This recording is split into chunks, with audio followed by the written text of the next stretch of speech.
दोस्तों, आज का पेपर जो ये यूपी ट्रिपल एससी जिस पेपर को आज हम सोल्व कर रहे हैं, ये यूपी ट्रिपल एससी का जो फॉरेस्ट वाला पेपर हुआ कल, उसी को एक्सप्लेन कर रहे हैं। ठीक है दोस्तों, अब इस क्वेश्चन पेपर में एक तो सबसे बड़ी बात देखने की ये मिली है कि कुछ क्वेश्चन रिपीटेड हैं जो प्रीवियस ईयर में देखे गए हैं, और इसको एक्सप्लेन करना मेरा उद्देश्य यही है कि आप इसे बहुत अच्छे से समझें और इनसे रिलेटेड मेरे एक्सप्लेनेशन को देखने के बाद आपको कई एग्जामों में बहुत ज़्यादा हेल्प मिलेगी। और जो बच्चे इस पेपर को देख आए मेरे स्टूडेंट, उन्होंने बताया कि भैया आप जो कटिंग टेलीग्राम पर डालते हो उनमें से भी डायरेक्ट क्वेश्चन मिले हैं, तो जो यकीन नहीं आता तो आप टेलीग्राम चैनल पे जाके देख लो। ऊपर से सीक्वेंस में हमने हर क्वेश्चन की कटिंग थी और वे डले थे, बहुत ज़्यादा क्वेश्चन इसमें मिले हैं। अच्छा, दूसरी बात, अब इस एक्सप्लेन से आगे यूपी ट्रिपल एससी का पैट एग्जाम है और भी एग्जाम है यूपी ट्रिपल एससी के, उनमें भी हेल्प होगी और अदर एग्जाम में भी आपकी हेल्प होगी। तो इसे बहुत अच्छे से ध्यान से फोकस करके समझें। और कुछ बच्चों का मानना है कि पेपर बहुत ज्यादा भारी था, मतलब इसमें जो जीएस का पार्ट है बहुत ज्यादा हार्ड था। ऐसा बिल्कुल भी नहीं है, ये बहुत आसान पेपर है और बहुत ही आसान था। लेकिन हाँ, ये था जरूर कि यदि जो नहीं पढ़ेंगे तो उसे हार्ड ही लगेगा, लेकिन जिन्होंने पढ़ा होगा वो उसके लिए पेपर काफी आसान था। पेपर का हर पार्ट आसान है, इंग्लिश, हिंदी और हिंदी भी, और तुम्हारा मैथ, रीजनिंग और जीएस भी। ठीक है, तो देखते हैं, इसको एक्सप्लेन करने की कोशिश करेंगे दोस्तों। देखो, पहला क्वेश्चन जो जीएस का पहला क्वेश्चन है, उसमें कहा कि 6वीं शताब्दी ईसा पूर्व में जैन और बौद्ध ग्रंथों में कितने महाजनपदों का उल्लेख किया गया है।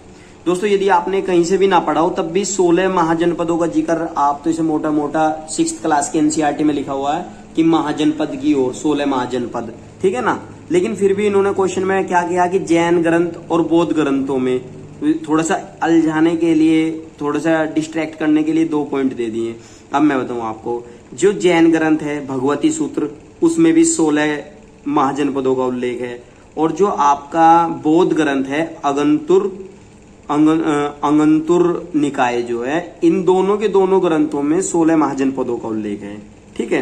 अच्छा, अगला क्वेश्चन है, सर्वेंट ऑफ इंडिया सोसाइटी की स्थापना किसके द्वारा 1905 में कल्याणकारी कार्यों में विभिन्न जातियों और धर्मों के भारतीयों को एकजुट करने और प्रशिक्षित करने के लिए की गई थी।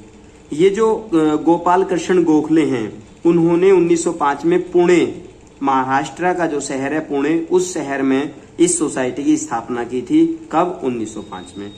ठीक है। अच्छा, जो नौजवान लोग हैं, नौजवानों को प्रशिक्षित करना इसका मेन उद्देश्य था। लोगों के कल्याण, देखो लिखा हुआ भी है ना, कल्याणकारी कार्यों में विभिन्न जातियों और धर्मों के भारतीयों को एकजुट करना और प्रशिक्षित करना, ये इसका मेन काम था। किसने की थी? गोपाल कृष्ण गोखले ने। कहाँ की थी? पुणे में और महाराष्ट्र में। ठीक है। देखो, जैसे एक बात बताऊं, आज तो यहाँ तो केवल नाम पूछा गया क्या कि किसने की थी। अगली बार ऐसा भी हो सकता है किसी दूसरे एग्जाम में, कहीं भी यूपी के किसी भी एग्जाम में ऐसा भी आ सकता है कि वो किस जगह की गई थी, कौन से राज्य में की गई थी, ठीक है ना, किस उद्देश्य से की गई थी। तो उसके लिए इसका एक्सप्लेन देखना बहुत ज्यादा जरूरी होता है। अच्छा दोस्तों, नेक्स्ट क्वेश्चन, अगले क्वेश्चन में क्या कहा गया है। अगला क्वेश्चन देखो, अगला क्वेश्चन है आपका, ये देखो मैं जूम दिखा देता हूं आपको। हाँ, ये ध्यान से देखो, ये वाला क्वेश्चन, अंग्रेजों के किस समझौते के बाद गांधी जी द्वारा सविनय अवज्ञा आंदोलन को 1931 में बंद कर दिया गया था। ठीक है भाई, अंग्रेजों का कौन सा समझौता हुआ गांधी जी के साथ जिसके बाद में सविनय अवज्ञा आंदोलन बंद कर दिया गया। ठीक है, ये सविनय अवज्ञा आंदोलन यूपीएससी में भी पूछा गया था, और इस क्वेश्चन पे यूपीएससी में एक विवाद भी हुआ था कि ये इंग्लिश में सविनय अवज्ञा आंदोलन था और हिंदी में था असहयोग आंदोलन। ठीक है ना, वही क्वेश्चन। तो इसलिए सविनय अवज्ञा आंदोलन अपने आप में इंपॉर्टेंट है। सब इसके एक्सप्लेन को जाके अच्छे से पढ़ें, बुक में से भी पढ़ लें कहीं से। और जो क्वेश्चन में कहा वो देख लो, गांधी जी और इरविन के बीच में गांधी इरविन पैक्ट हुआ था 1931 में। शायद वो द्वितीय गोलमेज सम्मेलन था, द्वितीय गोलमेज सम्मेलन, गोलमेज सम्मेलन इंपोर्टेंट है। गांधी जी के तीनों सम्मेलन जो हैं, गोलमेज सम्मेलन जो फर्स्ट, सेकंड, थर्ड, तीनों के तीनों इंपोर्टेंट है। बहुत ध्यान से पढ़ना है सबको, अपनी अलग बुक में से जाके इनको। क्योंकि यहां से क्वेश्चन हर एग्जाम में जरूर जरूर जरूर आता है, बस ये समझ लेना। अच्छा, अब मैं बता दूं आपको कि जो गांधी इरविन समझौता हुआ था, इस समझौते में उन कैदियों के लिए बात हुई थी, जिसे मान लिया जो कैदी मतलब बंदी बना लिए गए थे और उन्होंने जुर्म नहीं किया था, राजनीतिक दृष्टि से उन्हें उठा के जेल में डाल दिया गया और जेल में डालने के बाद में उन्हें बंदी बना लिया गया। तो गांधी जी ने और इरविन के बीच में इन्हीं बात को लेकर समझौता हुआ था कि भाई उन्हें तुम रिहा कर दो, और इन्होंने मान ली थी ये बात कि चलो ठीक है जी, हम रिहा कर देंगे, ठीक है। और रिहा करने के बाद तब जाके सविनय अवज्ञा आंदोलन को गांधी जी ने क्या कर दिया था, बंद कर दिया था। किस सम्मेलन में? गांधी इरविन पैक्ट, और इसी का नाम है द्वितीय गोलमेज सम्मेलन। इसको आप बहुत अच्छे से इजी वे में एक्सप्लेन करके वहां से समझ लेना, ठीक है, बहुत अच्छे से अपनी बुक में। यानी मेरे कहने का मतलब है कि आप ये तीनों के तीनों राउंड टेबल कॉन्फ्रेंस जो है ना, इनको बहुत अच्छे से पढ़ें एक एक बात। अच्छा, अगला क्वेश्चन देखो। अगला क्वेश्चन हमारा क्या है, एक क्वेश्चन है इसमें, ये ओम के नियम वाला जो क्वेश्चन है, देखो जो ये, हाँ ये वाला 85 जो क्वेश्चन, 85 क्वेश्चन देखो थोड़ा सा।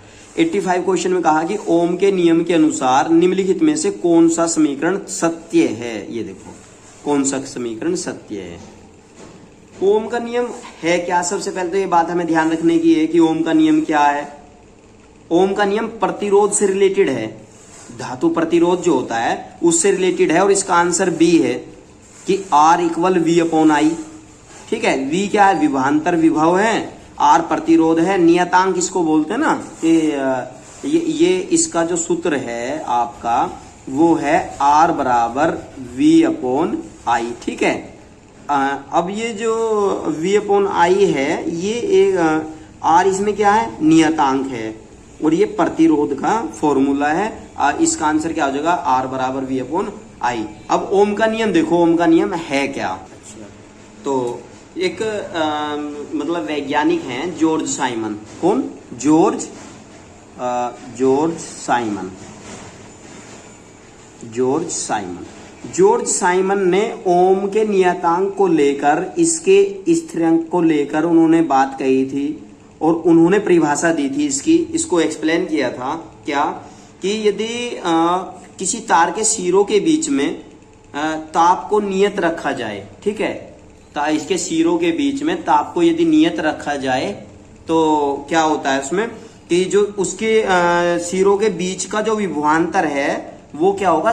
धारा के समानुपाती होगा। ये बात ध्यान रखना है दोस्तों कि ये आई क्या है? धारा है, वी विभवांतर है, और आर एक प्रतिरोध है जो नियतांक है। इन्होंने कहा कि तार के सिरों के बीच जो मतलब प्रवाहित धारा होगी और विभवांतर हो गया, उनके वे समानुपाती होंगे, ठीक है। ये उन्होंने समझाई थी बात। अगला क्वेश्चन देखेंगे।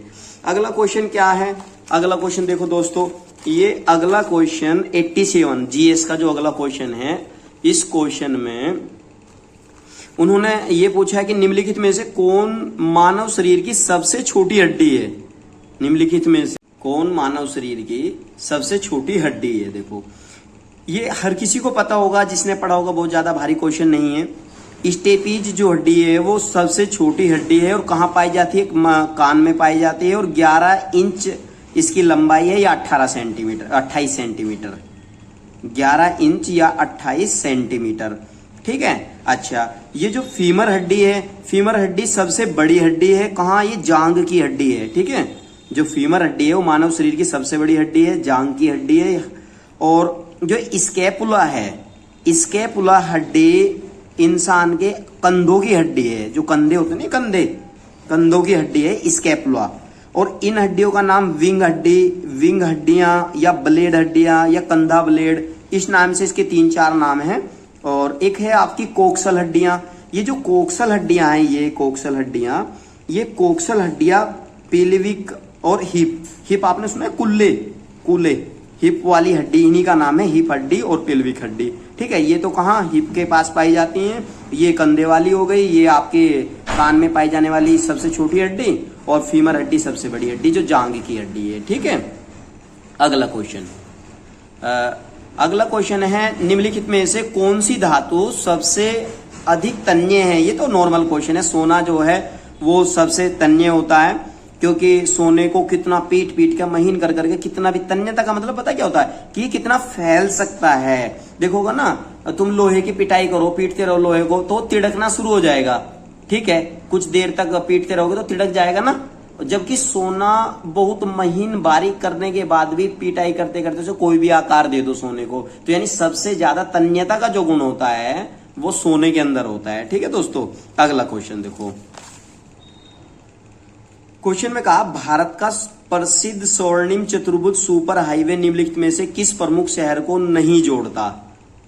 दिल्ली, कोलकाता और मुंबई, इन तीनों को जोड़ता है और इसके साथ में जो चेन्नई शहर है उसको जोड़ता है। ठीक है, अच्छा मैं बताऊं तुम्हें थोड़ा सा स्वर्णिम चतुर्भुज वाला जो क्वेश्चन है ना, इसके बारे में थोड़ा सा देख लेते हैं। आपको मैं बता दूं बहुत आसान है, ज्यादा भारी नहीं है। ये उस टाइम के जो हमारे पंडित जवाहरलाल अटल बिहारी वाजपेयी जो प्रधानमंत्री जी थे, उनका सपना था ये, यानी उन्होंने इसको साकार किया था। और क्या था इसमें वो देख लो। अब आप, मैं आपको बता दूं कि क्या था उसमें। अच्छा देखो, जैसे ये एक तो भारत के 13 राज्यों से होकर गुजरता है, ये बात आपको ध्यान रखना है कि जो ये स्वर्णिम चतुर्भुज है ये भारत के 13 राज्यों से होकर गुजरता है और विश्व की 5वीं सबसे बड़ी राजमार्ग परियोजना है ये बात ध्यान रखना। विश्व की 5वीं सबसे बड़ी विकास परियोजना। देखो दोस्तों, एक बात आपको ध्यान रखनी पड़ेगी भाई, यहां ये क्वेश्चन इस बात से पूछ लिया, इसी क्वेश्चन को दूसरे तरीके से भी पूछ सके कि विश्व की 5वीं सबसे बड़ी योजना कौन सी है। यहां पूछा कि कौन सा शहर नहीं है, ऐसा भी पूछ सकता है कितने राज्यों से होकर गुजरता है, तो ये 13 राज्यों से जाता है। जो स्वर्णिम चतुर्भुज सुपर हाईवे है ना, ये वाला हाईवे, ये भारत के 13 राज्यों से होकर गुजरता है। कितने राज्यों से? 13 राज्यों से। ठीक है, अच्छा, और इसके 4 जो स्वर्णिम चतुर्भुज कहा गया ना, इसे स्वर्णिम चतुर्भुज क्यों कहा गया है? स्वर्णिम चतुर्भुज का मतलब है ये 4 भागों में है, यानी भाग 1, भाग 2, भाग 3 और भाग 4, ये 4 भागों में है। एक पहले भाग में कहां से कहां तक है? ये जो पहला भाग है इसका, पहले भाग में दिल्ली से कोलकाता को जोड़ता है। जो पहला भाग है ना, वो दिल्ली से कोलकाता को जोड़ता है, दिल्ली से कोलकाता, ऐसे ध्यान रख लेना। ठीक है, दिल्ली से कोलकाता को जोड़ता है। अब इसके बारे में बात करते हैं। जो दूसरा भाग है वो किसको जोड़ता है? भाग 2 इसका जो है वो आपका हो गया कहां से? भाग 2 हो गया आपका कोलकाता से चेन्नई। यानी भाग 1 में बताया क्या? दिल्ली से कोलकाता, फिर कोलकाता से चेन्नई, कोलकाता से चेन्नई। और तीसरा जो भाग है वो चेन्नई से मुंबई। तीसरा भाग क्या है? चेन्नई से मुंबई। और चौथा जो भाग है, चौथा भाग इसका कहां से? मुंबई से दिल्ली के बीच फैला हुआ है। अब आप इसको एक तरीके से और समझ सकते हो, जैसे मैंने चतुर्भुज बना दिया, ये चतुर्भुज बना दिया, वर्गाकार चतुर्भुज या कैसा भी चतुर्भुज हो जिसकी 4 भुजाएं हैं, वो बना दिया मैंने। सपोज करो एक सिरे पर दिल्ली है, दूसरे सिरे पर कोलकाता है, तीसरे सिरे पर चेन्नई है और चौथे सिरे पर क्या है? मुंबई है। ठीक है, ये तो मैंने एक सिंबल बना लिया अपने माइंड में। पहला भाग क्या हुआ? दिल्ली से कोलकाता। दूसरा भाग क्या हुआ? कोलकाता से चेन्नई। तीसरा भाग चेन्नई से मुंबई और चौथा भाग मुंबई से दिल्ली। ठीक है, ये 4 भाग हैं इसके और इसीलिए इसे स्वर्णिम चतुर्भुज कहा जाता है। इंडिया की संस्कृति को प्रदर्शित भी करता है और इकोनॉमी को भी बूस्ट करता है। काफी इसका इकोनॉमिक बेनिफिट भी है। राष्ट्रीय राजमार्ग विकास परियोजना है और ये मैंने बता दिया कि विश्व की 5वीं परियोजना। और 2001 में, सन 2001 में क्या किया गया था? उस टाइम के जो हमारे अटल बिहारी वाजपेयी जी प्रधानमंत्री जी थे, उन्होंने इस योजना को शुरू किया था। ठीक है, अच्छा, यह योजना 2012 में पूर्ण हुई थी। 2001 में स्टार्ट हुई और 2012 में कंप्लीट हुई। 2012 में कंप्लीट हुई, ये बात ध्यान करें। बस और ज्यादा इसमें जो भी पूछेगा आप इतने से काफी कुछ कर सकते हो। और अब आ गया नेक्स्ट क्वेश्चन।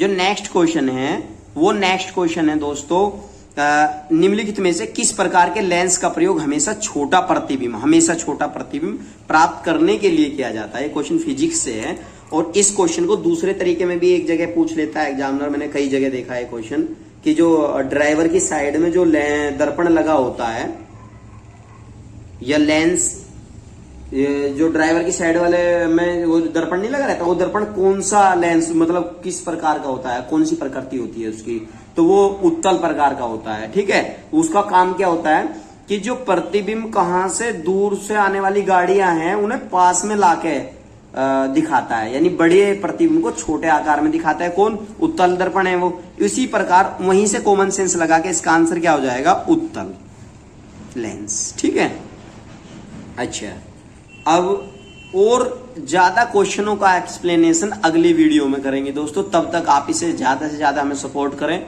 और इसे जरूरतमंद बच्चों के पास ज्यादा से ज्यादा शेयर करें। Okay, thank you.